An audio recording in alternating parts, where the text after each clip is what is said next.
अनेक भरतान सब न्यारे भये पानी सब में। तो कबीर तेरे जो पड़े अनगल कटियन के पास करेगा सो भरेगा तू क्यों भयो उदास सतगुरु महाराज। बहुत सरस वाणी नो दौर चाल्यो। તમે જોવો તો ખરા કે વાલાને પ્રેમને વશ કેવો બાંધ્યો, કોણે કોણે બાંધ્યો અને કેવી રીતે બાંધ્યો। તો ભાઈ આપણે કાંઈ બાંધ્યો હોય એવું કાંઈ આપણે કાંઈ નક્કી તો કર્યું જ છે ને। હે તો ભાઈ આપણને નિરાંત મહારાજે કીધું કે તમે નામે બાંધી લો। હે આ કહેવું તો આ અવતારનો કહેવાય, ઓલો કહેવું તો ઓલા અવતારનો કહેવાય, પણ આ તો આદિ અનાદિનો એકનો એક જે હાલ્યો આવે છે નામ, એવું એક શબ્દ છે। હે પણ એ ક્યાં મળે તો કે જીન ખોજા તીન પાયા ગहरे किनारे पेट में बावरी डुबंडरी रही किनारे बैठ।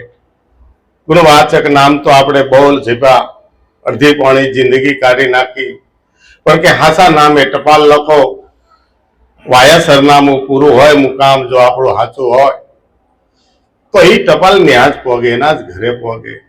એટલે ખરું ઘર મેળવવા માટે ખરું સરનામું જોશે, અને જેને જેને ખરા સરનામા લીધા એ પહોંચી ગયા છે, અને પહોંચી ગયા ને એના અડકોટ ધરેલામાંથી આપણે આ ગુણગાન ગાઈએ છીએ। બાકી આપણી પાસે ભાઈ એવો શબ્દ જ ક્યાં છે કે જે પોતાની અંદરથી પ્રગટ કરી અને કોઈ બોલે કે આ જગતની અંદર સંતો મહાત્માનું હેઠું જ આપણે ખાઈએ છીએ। એ લોકોએ જે શબ્દને ગુણાત કર્યો છે એ જ પ્રમાણે આપણે ગુણાત્મા હાલીએ છીએ, આપણે કોઈ નવો લીટો કરતા નથી। એટલે કીધું કે ભાઈ આ કૃષ્ણને બાંધ્યો તો ખરો, પણ કૃષ્ણ આની પહેલા ક્યાં હતા? તો એના માટે કીધું ભાઈ એમાં તીર્થ યાત્રામાં જવાની જરૂર નથી। તો ક્યાં જવું? તો તમારે કોઈ માલમી પુરુષની પાસે જવું પડે કે કૃષ્ણ આ દેહે નહોતા નંદના દીકરા ત્યારે ક્યાં હતા? ત્યારે કીધું કે ભાઈ એક જગ્યાએ હતા કે દિલ દરિયામાં અખંડ દીવો દેખ્યા વિના મારું મન ડોલે। હે એક જ્યોતિ સ્વરૂપ હતા, એક શબ્દ સ્વરૂપ હતા, એક નામ સ્વરૂપ હતા, એક સમજણ સ્વરૂપ હતા। હે અરૂપ સતા આપણે એને રૂપે કહીએ છીએ, પણ અરૂપ સતા એ રૂપ અનુપમ દર્શવાની દેખવાની જો આંખ ગુરુ આપે ને તો એ દેખાય છે।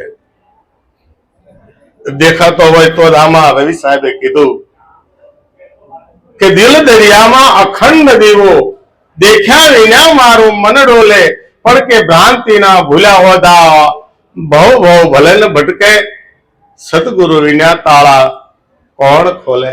એટલે તમારે બાંધવું એમ બાંધી દો, તમને મળશે ખરો પણ પદાર્થ આપીને વયો જશે, પ્રલોભન આપીને વયો જશે, હમણે આવું એમ કહીને વયો જશે। હે વીરબાઈ માને હાથમાં રોટલો જલારામ બાપાએ હોપી દીધા, હાલતા તો થઈ ગયા લઈને, પણ હમણે આવું માં, શું કીધું? હમણે આવું માં, તમે ઘરે કાંઈ ઉભા રહ્યો, ગમે એવો પ્રેમ હતો, ભાવ હતો, પણ એ હાથમાં ન આવ્યો, હાથમાં ન આવ્યો। એટલે કીધું કે સદગુરુની પાસે જો સાચું ને તો આનું તાળું ઓગળી જાય છે કે રહેશે ક્યાં? આ હાથમાંથી સટકીને તો ઉયો જાય છે, પણ હકીકત આનું ઘર ક્યાં છે, આ ક્યાં રહેશે? એની ભેગા રહેવા વયા જાય। હે એની ભેગા જ આપણે રહેવા જાય છે, પછી ક્યાં રહેવા જવાનો? તો ત્યાં શું વાત આવી? પામવાની વાત નહીં, ભળવાની વાત આવી। ભળી જ આવું છે, મળી જ આવું છે, મટી જ આવું છે। જો આ તૈયારી હોય તો આ દીવો દેખાય, નહીં તો આ દીવો દેખાય। આ દીવો એટલે આપણને આપણા ગુરુએ બતાવ્યું આ દીવો એવી વસ્તુ। લાલજી મહારાજે કીધું કે દીવો એટલે વસ્તુ, વસ્તુ રૂપી વાલો આ જગતની અંદર વસી રહ્યો છે, ત્રણ લોકની અંદર સવાયો છે। એકમાં નહીં, આકાશ પાતાળ અને પૃથ્વી બધે એક જ છે. એ સવાઈને રહ્યો છે, બધામાં ભળીને રહ્યો છે, બધાની અંદર મળીને રહ્યો છે. બોલે બોલાવે આ સબઘટ બોલે, સબઘટમાં એ રહ્યો સમાય. દેવળ દેવળ કરે હોકારા. આને પારખ થઈ કોઈએ પરખવો પડશે. જો નિરખવો હોય ને તો પેલા પરખવો પડશે, પછી નિરખાય. કારણ કે નિરખી પરખીને ગુરુ કરવા આપણા નિરાશ મહારાજ કેવો ભાઈ રે વીરા, નરખી પરખીને ગુરુ કરવા, પેલા નિરખવા કે આ ગુરુ થવાને લાયક ખરા. હા, ગુરુ શિષ્યને અત્યારે કોઈ પારખતા નથી, અત્યારે બધાને ગણતરી કરવી છે, મારે એટલા મારે એટલા. પણ એમાંથી સમજ્યા કેટલા? ઈશ્વર મહારાજ એકવાર એવું બોલ્યા હતા કે માને મેં 2000 ને સમજાવ્યા, મારા વાલા મેં 2000 ને સમજાવ્યા, એમાંથી મને કેટલા સમજ્યા? મને ગુરુને કેટલા સમજ્યા? બહુ મોટો પ્રશ્ન છે, સમજવા જેવો પ્રશ્ન છે, જાણવા જેવો પ્રશ્ન છે કે ગુરુ મહારાજે આવું કેમ કીધું? હું આપણે ગુરુને ઓળખતા નહીં હોય, આપણે ગુરુને સમજ્યા નહીં હોય. કાંક એનો મરવી કે ભાષા હશે તો આપણે હજી સમજવાનું બાકી હશે. થોડાક આઘા હશું, મહેનત કરવાની છે, હારી જવાનું, હારવાનું નથી.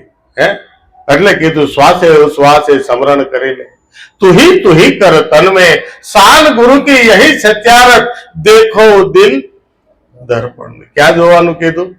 દિલની અંદર તમે ગોતો. તારે રવિ સાહેબે એ જ કીધું કે તારા જ દિલમાં તું બેઠો, તું બેઠો છે ને, હું થઈને બેઠો છું, હું જ તારા દિલમાં બેઠો છું, અને હું સૌને તું જ છો, બીજો કોઈ છે? પણ એ આવું ક્યારે નક્કી થાય? તું હું એક કેવી રીતે કહેવાય? તો જબરદાન મહારાજે કીધું કે હું તારો, તું મારો, તારો મારો એક જ દીદાર. તો ઈ દીદાર કયો? એક કઈ રીતે હું ને તમે એક કહેવાય? તો દેહે તો એક નથી, નજરમાં એક નથી, વાણીમાં એક નથી, વર્તનમાં એક નથી. બરાબર? હા, તત્વ એક સહી, 5 તત્વ હરખા, પણ 5 તત્વની અંદર તમારી અંદર રમણ કરે છે અને મારી અંદર રમણ કરે એ હરખો, પણ બોલે ને ત્યાં બીજો થાય. કે આનું કારણ કેમ? એક જ બીજ, એક જ પાણી, એક જ પથરા, એક જ નાવનકા હારા, પણ કે એક મૂર્ત મેં આમાં એવી દેખી. આને પૂંજે છે રામ ને કૃષ્ણ પણ. રામ કૃષ્ણ પણ એના પૂજારા છે. તો કે આપણી અંદર, મારી તમારી અંદર જે જરા અલગથી બોલે છે, અલગ અલગ રીતે બોલે છે, તો ભાઈ એમાં પ્રેમ જળની ખામી છે. કારણ કે ભાવ આપણો ઘટતો હોય છે તો જ આ વસ્તુ બની શકે, નકર થાય. કારણ કે ભાવ જળ આપણેથી ઓછું દેવાનો હોય તો મારો વાલો વિલસી ન શકે. એ ખેતરની અંદર બીજ વાવી છે અને પાણી એક પાણ ઓછું વાય, અને આપણે કઈક મારા ઘઉં તો પાક્યા પણ થોડાક છીણવાઈ ગયા, કારણ કે એક પાણ ઓછું રહી ગયું. એટલે પાણ પૂરેપૂરું પાવાનું. ગુરુ મહારાજે જે આપણને ગંગા નીર, જે જ્ઞાન ગંગા, જે સત્સંગ ગંગા, જે સમાગમ ગંગા છે, એ ગંગાની અંદર તરબોળ આ મનને કરવાનું છે. કારણ કે આ મન સતત એની બાજુ મુખ રાખશે ને તો જ એનું રહેશે, નકર આ અરાયા ઢોર જેવું થઈ ગયું. કારણ કે જન્મો જન્મનો આની માથે કાટ સડેલો છે. આ કાટના પોપડા કાઢવા માટે સતત આપણે આ નામની સંગે રહેવું પડશે. સતત સંગ કોનો કરવાનો છે? કે કોઈનો સંગ ન કરે ને એનો સંગ કરી બતાવો તમે. કોઈનો સંગ ન કરે તે કે ઈ કોણ છે? તે કે ઈ મારો વાલો અસંગ છે. ઈ નર નારાયણ છે. પણ એ નર નારાયણને આપણે અરૂપમાં ઓળખી તો ઓળખાય છે, એને રૂપે ઓળખવો પડશે. આપણો ઈષ્ટ કોઈ એક નક્કી કરવો જ રહ્યો. જો ધ્યાનની મૂર્તિ આપણે આ નહીં હોય તો તમે ધ્યાન કોનું કરશો? ધ્યાન તો આખું જગત કરવાની મહેનત કરે, કોનું ધ્યાન કરશો? ઈશ્વર તો નિરાકાર છે, અરૂપ છે, નિર્લેપ છે, નિર્ગુણ છે. તો કયા ગુણ મને આધારે તમે કરશો? એક ગુણ તો આપણો છે, આ 5 તત્વનો બનેલો. પછી હવે આપણે ધ્યાનમાં એને ધાવવો છે ને એની નજરે જોવો છે, પણ કાંક તો ઈષ્ટનું અસ્તિત્વ તો હશે ને, કાંક અસ્તિત્વ હશે તો તમને, તો જ આપણને મળશે, નહીં તો આપણને મળશે. તો ઈષ્ટ છે ગુરુમૂર્તિ. ઈષ્ટ કોણ છે? ગુરુમૂર્તિ છે. પણ ગુરુને ઓળખાયો છે. ગુરુને ઓળખાયો છે કે કોણ છે ગુરુ અને કોણ છે શિષ્ય. આ જગતની અંદર ઓતપ્રોત હાલે છે. એટલે કીધું દેખ્યા વિના મારું મન ડોલે. પણ હવે આપણે આખી વિશે ધ્યાન તો કરીએ છીએ તો કે ભ્રાંતિ ના ભૂલ્યા હોદા ઘર ઘર ની ભવો ભવ. ઘર ઘર ભટકી તો ભેખ લઈને ઘર છોડીને ભૂલે નીકળી ગયા અને ઘરો ઘર ભટકે છે એમ નહીં, ભવો ભવ ભટકી જાય છે. ભવો ભવ થી આ ધ્યાન કરતા આવે છે છતાં એને ક્યાંય મેળ પડતો પણ કે કેમ ન પડ્યો કે સીધે સીધું મેળવવા માટે કોઈ કે ચાર વેદ ભણી જાઓ એની અંદર બધું પરમાત્મા ઠહોઠ ભર્યો. હા, ઠહોઠ ભર્યો છે. કોઈ અક્ષર એવો નથી જેની અંદર પરમાત્માનો વાસ ન હોય. પણ કે આને ઓળખાવશે કોણ? અક્ષરની વાત છે, આ તો આંકડાની વાત હતી. તમે લઈ લો 1 થી 9 આંકડા બનાવ્યા છે. 1 થી 10 એકડે થી 10 સુધી તમે જો ભણશો ને તો એની અંદર પણ પરમાત્મા વગરની જગ્યા ખાલી. પણ આ કોણ સમજાવે? તો કે સદગુરુ વિના તાળા કોણ ખોલે? સદગુરુના ચરણે જવું પડશે. ગુરુના ચરણે જાશો ને, આપણે ગુરુના ચરણે ગયા ત્યારે આપણને ખ્યાલ આવ્યો કે ભાઈ ગુરુ અને સદગુરુ કોણ છે. ગુરુ અને સદગુરુમાં શું તફાવત છે? ગુરુ શું આપે અને સદગુરુ શું આપે? ગુરુ શું આપે અને સદગુરુ શું આપે? પણ સદગુરુને ઓળખ્યા પછી ગુરુને મુકાય એમ? કારણ કે ગુરુ દ્વારા સદગુરુ બધું જ આપે છે. આપણે ખેતરવાડી વેસાતી લેવી જ નથી અને ખેતી કરવી છે તો ભાઈ આપણે માલિક તો ન જ કહેવાય, ભાગ્યા કહેવાય. માલિક થવું હોય તો એને ખરીદવું પડે છે. તો આપણે ગુરુને શરણે જાય તો તન મન ધન ને શિષ્યના દાવા કુરબાન છે ને તે દેહ ગુરુ પણ આપણો થઈ ગયો. અને જયારે હાલતું થવું છું ત્યારે કીધું મારા વાલા હવે તન મન ને ધન તો તન પાછું આપું તો માથું અપાતું તો આ શીશ કોનું લાગ્યું? ભાઈ આ શીશ ગુરુનું છે. એટલે કીધું ગુરુ મુખ લાગ્યું છે. આ ગુરુમુખી જેટલા બેઠા છે ને એને મુખ કોનું લાગ્યું છે? ગુરુનું લાગ્યું છે. બરાબર ને? અને ગુરુનું લાગ્યું ને પ્રેમ જળ અને ભાવનું જળ તમે આપો ને તો એ સોટી તો જાય પણ એની અંદરથી ગુરુ ગુણ પણ પ્રગટ થઈ જાય. જેવી રીતે કલમ કેમ આપે છે પછી એને પાણી પાવ તો કલમને પોષણ મળે તો તમે ધારણ ઈદ ફળ આવે એમાં. તો આમાં ઈદ ફળ લખેલા છે, બીજા એક કે નથી. રવિ સાહેબે શું કીધું કે ગગન મંડળમાં ગુપત ને ગેબી 1252 પર બોલે. નુરત તખત પર નામ નિરંજન, નુરતે સુરતે કોઈ સંત ખેલે. ગગન મંડળ બતાવ્યું છે. તો હવે ગગન મંડળ કોને કીધું કે ભાઈ આકાશમાં વીજળી થાય, ગગનમાં વીજળી થાય, આકાશમાં મેઘ ગરુડે તો એ ગગન જ કહેવાય ને. પણ એ તો બહારી જગતનું છે. આપણે તો પિંડ જગતમાં આપણા જગતમાં હાલવાનું છે. તો આપણું ગગન ક્યાં છે? આ ગગનની અંદર ગુપ્ત ને ગેબી છે અને 1252 ઉપર બોલે છે. તો કે છે કોઈ એને ભમર ગુફા પણ કીધી છે. આ ગગન મંડળને ભમર ગુફા પણ કીધી. કોણે? કે તિકમ સાહેબે કીધું કે ભાઈ ગગન મંડળમાં ગુપ્ત ને ગેબી 1252 ઉપર બોલે. નૂર તખત પર નામ, નૂરતે સુરતે કોઈ સંત ખેલે. જો તમારે ભજવો જ છે તો વૃત્તિથી નહીં ચાલે, મનથી નહીં ચાલે. નુરત અને સુરત કે દ્રષ્ટિ પણ કેન્દ્રિત હોવી જોઈએ. દ્રષ્ટિના કેન્દ્રિત હોવાના ઘણા જ ફાયદા છે. આપણે ગમે ના વાત સાંભળવા બેઠા છે પણ આપણે સકળ વકળ શાયરે કોઈ જોતા હોય, અહીંથી માઇકમાં બોલાય વાત સાંચી પણ ઝીણો અવાજ ક્યાંક થાય તો આપણું મન ક્યાં જાય, આપણી વૃત્તિ ક્યાં જાય? તો વાહે નુરતા પણ જાય છે, નજર પણ ત્યાં તમે ખેંચી લો. કારણ કે આહાડા 3 માણસના દેહને ફેરવી નાખશે આખી. પણ નહીં, મનને પણ વિરામ આપી દો, સ્થિર કરી દો અને વૃત્તિને પણ વિરામ આપી સારી વૃત્તિ એક જ વાત સાંભળવી. ક્યાંથી શબ્દ આવે છે, શબ્દ શું કહેવા માંગે છે, તન મનને સ્થિર કરી અને જો સાંભળે તો નુરત અને સુરત ખડી થાય. કારણ કે વૃત્તિ વિરામ પામે, સારી વૃત્તિ સારી, એને નુરતાની સુરતા કીધી. સુરતા એને કીધી, અને એ સુરતા જો શબ્દમાં રહે, શબ્દ જે આપણે ગવાય છે, સંભળાય છે, એમાંથી એક શબ્દ ઈશ્વર તત્વ વગેરેના છે. પણ આપણે કયો કામનો છે, આપણે કયો કામમાં લેવો છે, એવો ગુણ આપણી અંદર પ્રગટ છે, એવો જ આપણે પ્રકટમાં લઈશું. બીજો લેવાય છે, લેવો હોય છે તો પણ નહીં લેવાય. કારણ કે આપણે અહીંયા હાજર રહીશું તો જ આપણે 100% કામ કરતા હશું. હાજર નથી તો હાજર જ નથી. એટલે કીધું ભમર ગુફામાં જોગીડે આસન વાળ્યા. જોગી ક્યાં બેઠો છે?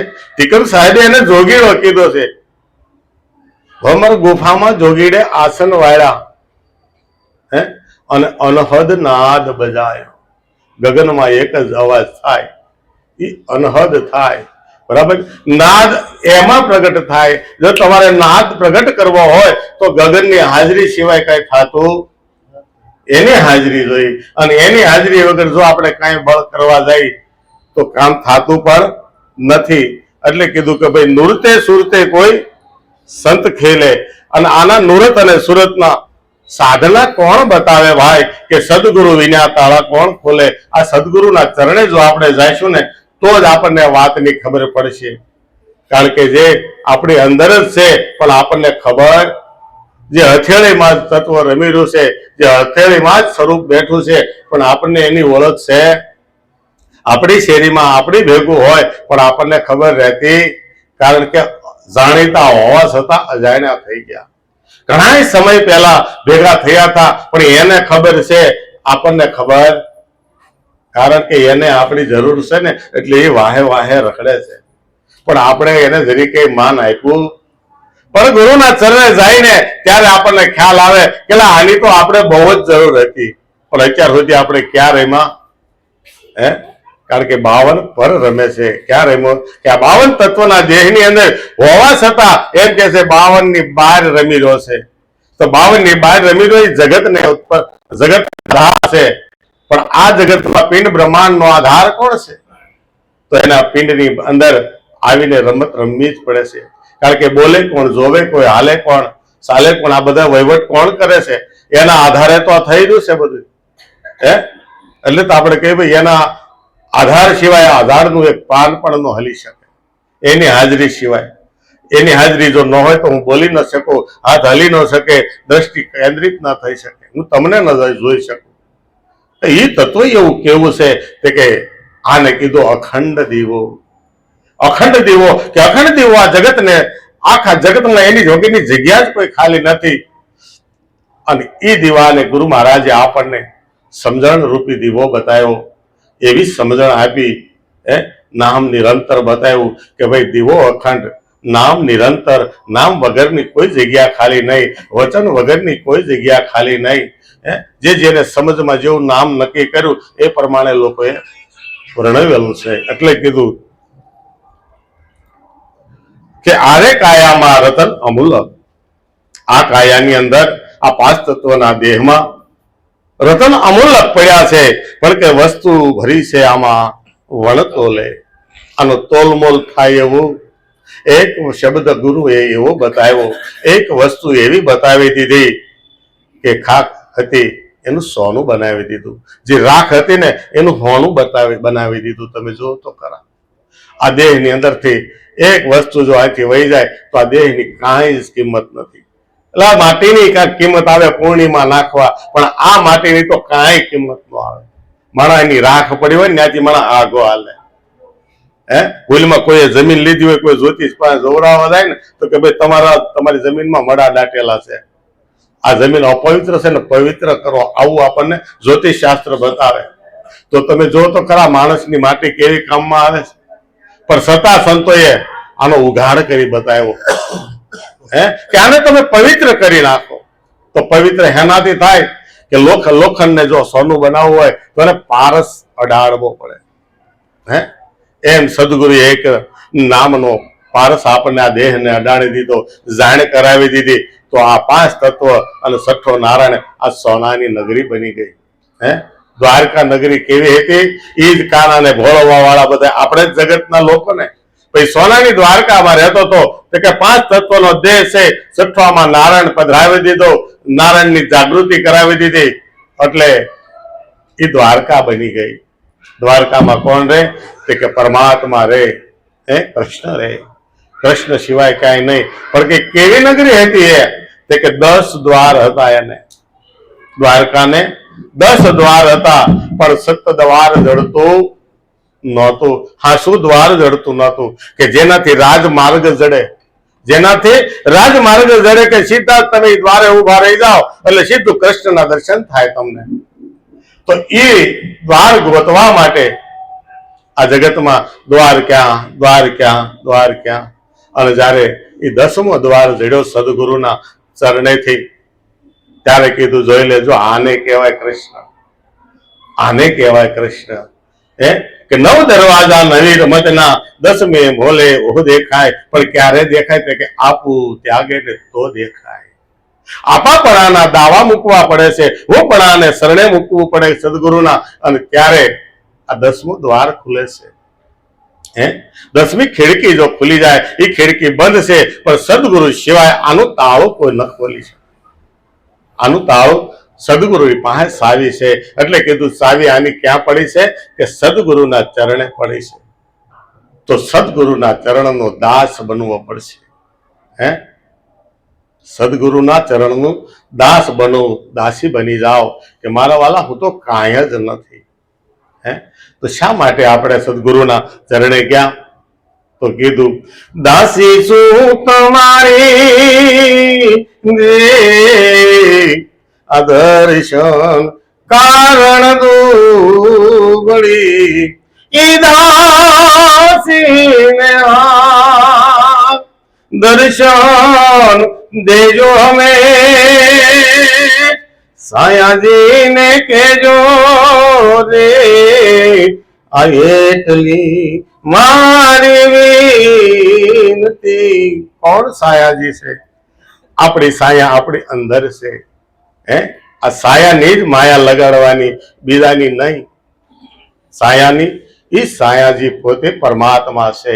એટલે કીધું કે ભાઈ આરે કાયામાં રતન અમૂલક વસ્તુ ભરી છે, આમાં વણત તોલે, આની અંદર ખજાનો અઢળક છે. કદાચ 4 વેદ ના થપ્પા તમે લગાવો ને, 18 પુરાણ, 66 ઉપનિષદ, એ બધા એના થોથા લગાવીને કદાચ આ ધાબા સુધીનો ઢગલો કરો, એની અંદર જેટલું લખાણ છે બધું આમાંથી પ્રગટ થઈ શકે છે. પણ ક્યારે?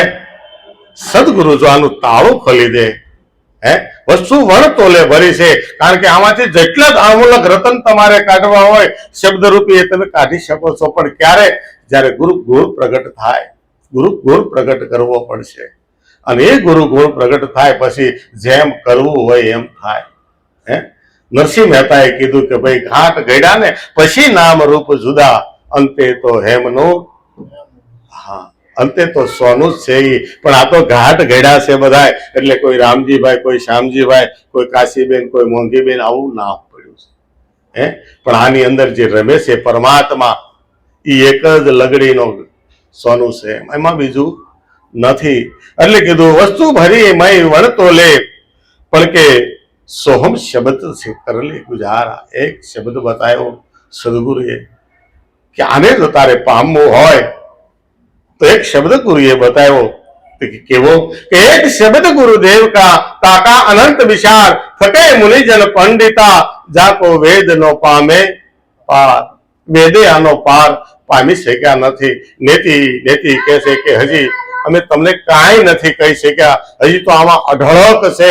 પણ આનો કોઈ માલમી જો મળી જાય છે ને તો આ અમને વાંચી બતાવશે. વેદ બોલે અમને વાંચી બતાવશે. કારણ કે વેદને જે સમજે ને એને જ સાધુ કીધો છે, એને જ ગુરુ કીધો છે. ગુરુ સિવાય વેદ ન સમજાય. અને એ જ ગુરુએ અણકોટ ધરી અને આપણને ભજનો અને વાણીઓ બનાવી અને આપણી મોરે મૂકી છે, હાવ ખુલ્લા શબ્દ, હાવ દેશી ભાષાની અંદર. એટલે કીધું સોહમ શબ્દ છે કરલે ગુજારા, તો મેરમ સદગુરુ. એટલે કે છે તો કે સોહમ શબ્દ છે કરલે ગુજારા, તો કે સોય સદગુરુ માય બોલે. આ દિલ દરિયામાં તે નામ આપી દીધું દીવાનું કે ભાઈ આ દિલ દરિયાની અંદર આ નામનો એક અખંડ દીવો છે. જાહેર બોલે, વળી પાછો મુઠ્ઠી ખોલે, પાછો બંધ કરે, બોલે આમાં શું છે, વળી પાછો ખોલે તો આમને ખબર રહી. જેને માલુમ છે એને ખબર પડે. હે પણ છતાં જો ખબર હોય ન ખબર હોય તો કે છે કે મિલા માલ મી પણ ફરી યાદ ન કરી, ભોગટ ગુમાવી જિંદગી બહાર ફરી ફરી. કારણ કે ગુરુએ બોધ કીધો છે ને, એ બોધની અંદર સતત મનન કરવાની જરૂર છે. ગમે ત્યાં જાશું ગુરુનો બોધ હારે લઈને અને જો તમે બેસશો ને તો ગમે એવો શબ્દ હશે ને ફાટ ફાટ ફાટ તરત એનું તાળું ખુલશે. પણ સાવી મારા ગુરુની હો મારા વાળા. સાવી આપણા ગુરુની હોય છે, સમજણ આપણા ગુરુની હોય છે. સાવી કહેતા સમજણ. એટલે કીધું કે ભાઈ આવી વાત સમજાય કોને, સોઈ સદગુરુ માહી બોલે. પણ ક્યારે આ વાત સમજાણી કે આ સદગુરુ મારી અંદર પણ બોલે અને બહાર પણ બોલે છે. તે કે આ તો કાક પૂર્વ જન્મનું લઈને આવ્યા હશે ને મારા વાલા. હમણાં ઓલા ભાઈને કીધું ભાઈ ગા ભજન, અને પહેલું જ વહેલું ભજન ગાયું તો આપણને એમ થાય કે આની અંદર આ હોય જ નહીં. પણ પછી નક્કી કરવું પડે આ તો લોહીના ગુણ બોલે છે મારા વાલા. એના ખાનદાની અંદર ભગત સિવાય બીજું નામ નથી બોલાતું. તો એની અંદર એટલું નો ગાવાની ક્ષમતા હોય એટલે બે શબ્દ એનો ગુણની અંદર પડેલા હોય, તરત મળી ગોઠવાવા લાઈન. આપણને એમ થાય પહેલા વહેલા નવા નવા ભક્તોને આપણે કહેવું પડશે, દેવું પડશે, પણ કાંઈ નહીં. જો હાલી ગયું ખોજ કરે અને હિંમત રાખે તો મદદ તો તૈયાર. મદદ તૈયાર જ છે, પણ હિંમત આપણી કેટલી, આપણી તૈયારી કેટલી. એટલે કીધું ને ભાઈ કે આપ મુવે તો વો કર જાય. આપાપણાનો દાવો જો છૂટી જાય તો આ કામ થાય, નહીં તો કામ થાય એવું નથી. એટલે કીધું કે ભાઈ પ્રીત હશે જેને પૂર્વ જન્મની. કાંક પૂર્વમાં કાંક આપણા ગઢિયા કે આપણે કરોડો જન્મના પુણ્ય થાય ને મારવાલા, ત્યારે એક મનુષ્યતાનું મળે છે. અને આમાં આપણે હુંકાર ને તુકારમાં ફરવા મળ્યા. આમાં આપણે હુંકાર ને તુકારમાં ફરવા મળ્યા. હું જાણી ગયો છું, મને કાંઈક આવડી ગયું. હજી કાંઈ આવડ્યું, હજી કાંઈ જ નથી આવડ્યું. કારણ કે આ શીખવાનું આ છેલ્લા શ્વાસ સુધીનો ખેલ છે. છેલ્લા શ્વાસ સુધીમાં જો કાંઈ હું પદે જો આવી ગયું તો હજી બધું બાકી રહી જાય. કારણ કે અંત મતાસો તમારી જેવી ગતિ હશે, જેવી મતિ હશે એવી જ ગતિ થશે. એવા જ તમારા વિધાતા તમે જ બન્યા છો. દોષ કોઈને નથી, દોષ પોતાને જ દેવાનો છે. તમે વિચાર્યું એવું તમે પાયમાં. કૃષ્ણ ભગવાને ગીતામાં કીધું વિચારમ પરમ જ્ઞાનમ અંત મતાસો ગતા. અંતિમ સમયે તમે જે યાદી કરશો એ તમને મળશે. તો અંતિમ સમયે ભાઈ શું યાદી કરે, શું યાદ રહે? આખી જિંદગી જે કર્યું હોય તે. બીજું કાંઈ તો નથી જ આવવાનું, કાંઈ ન આવે. એટલા માટે ભજન બતાવ્યું છે કે ભાઈ કે ભજન કરી લો તમે ભાવથી. અને ભાવથી મારો વાલો હમણાં કેવું બેને ભજન ગાયું કે ભાઈ ઈ કાનો બંધાય છે, એક તાંડુલે બંધાણો, એક ઝેર પીવા ગઈ તો ઝેરમાં બંધાણો. તમે જોત કરા નકર લાફો મારી કે આવા ધંધા ન કરાય, હું લેવા અમને પાસ. પણ તો એને કીધું ના ના આ તું નહીં, આ તું મને પાઈ રહી છો, તારે આ ન કરાય. જગત ગમે એવા ઝેરના ઘૂંટડા પાય, વેણ રૂપી ઝેર. આમાં સાચું ઝેર તો ગમે એને મારે. પણ મીરાએ કયું ઝેર પીધું તું કે કટુ વચન સાંભળ્યા હતા રાણાના, એ ઝેર પીધા હતા. નકર ઝેર તો ભાઈ સાચું ઝેર લાવો તો ગમે એનું, કારણ કે એ તત્વને નાશ કરવા વાળી વસ્તુ છે.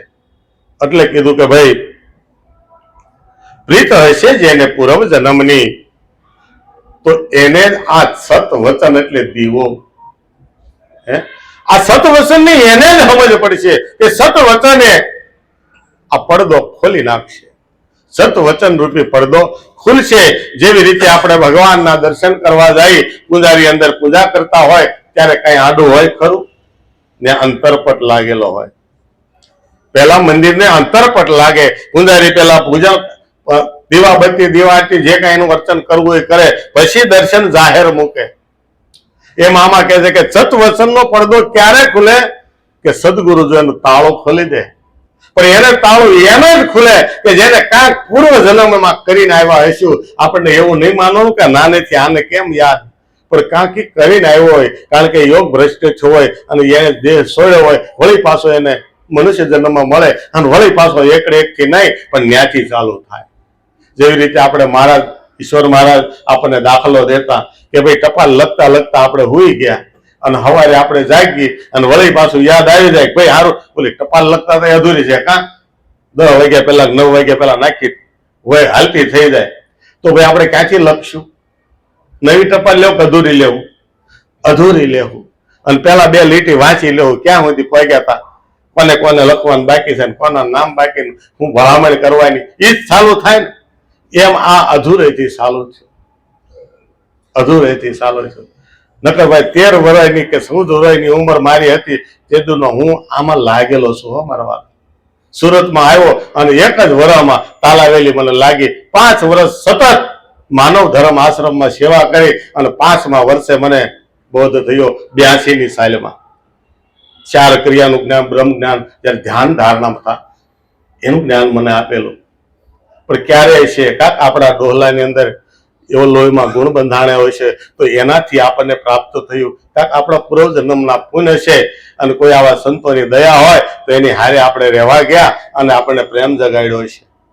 કાંક તો હશે હે, નકર આ જીવને આટલું બધું ક્યાંથી આવું મળે, એટલું જ્ઞાન ક્યાંથી થાય? એટલે કીધું ભાઈ પ્રીત હશે જેને પૂર્વજન્મની સતવસનને પડદા ખોલે હે, અને છેલ્લી સંધિના હશે ને ઈ આવી મળશે. જે અધૂરી ટપાલ લખીને આવ્યા છે એને જ ઈ ટપાલ ત્યાંથી લખી અને ખાલી વાયા સરનામું જો બાકી હોય, કારણ કે ગુરુ 3 પ્રકારે આવે અને 3 પ્રકારમાં ધીરે ધીરે આપણે કરતા કરતા આવી. માનવ જાતિના ગુરુ જે કાન ફૂકે હે, અને એ કાન ફૂકે ગુરુ જો આપણને કઈ ખ્યાલ રહી ગયો અને સતવચન ધર્મની અંદર આગળ વધી ગયા અને કદાચ 50 જન્મે જો આપણું ઉદ્ધાર થાય ને તો પણ સસ્તું છે. હું તો એ કહું 50 જન્મ લેતા જો માનવ ગુરુ દેહ ગુરુ જે આપણને એ કાન ફૂક્યાનો જો ઉદ્ધાર થતો હોય તો સસ્તું છે. તો દેવગુરુ મળ્યા આપણને. એના પછી કે દેવગુરુ કેવા? દેવગુરુ 2-3 જન્મનું બતાવે કે ભાઈજી 2-3 જન્મ તમે પુણ્ય કરશો, ધ્યાન કરશો ત્યારે તમારો ઉદ્ધાર થાય અને કદાચ 2-3 જન્મે થાય ને તો એ સસ્તો સોદો છે. પણ આપણને તો એવો ગુરુ મળ્યા હે, એવા ગુરુ મળ્યા કે આમ કર્યું નારાયણ થઈ ગયું હે. લે આના સિવાય બીજો કોઈ ખરો હે, આની સિવાય કોઈ બીજો નહીં હે. એને સતગુરુ કીધો, એને સતગુરુ કીધો હે. એની સિવાય કોઈ એવી રીતે હાવડ પડદો હટાવે અને કીધું કે આ તારો લોક છે જોતો ખરો. કે એટલું જ અમથું આડું હતું. હા કે તું આંખું વીછીને બેઠો તો આંખું ખોલી, કે આંખું તો ખોલી હતી પણ આંખું ખોલી પણ માયાનો અંતરપટ લાગ્યો હતો. હું લાગ્યું હતું ભાઈ? માયાનો અંતરપટ હતો. એટલે કીધું કે ભાઈ શેલી સંધિના હશે તે શેત છે, વચન મળ્યું છે જેને વણ બોલે. હું મળ્યું છે એનું કોઈ મોલ તોલ કે માપ થાય એવું માથા હાથે મોંઘી વસ્તુ સાપડવી નહીં. સેલ જો ને કદાચ માથું દેતાય આ વસ્તુ જો મળી જાય તોય સેલ છે, હાવ સેલ છે હે.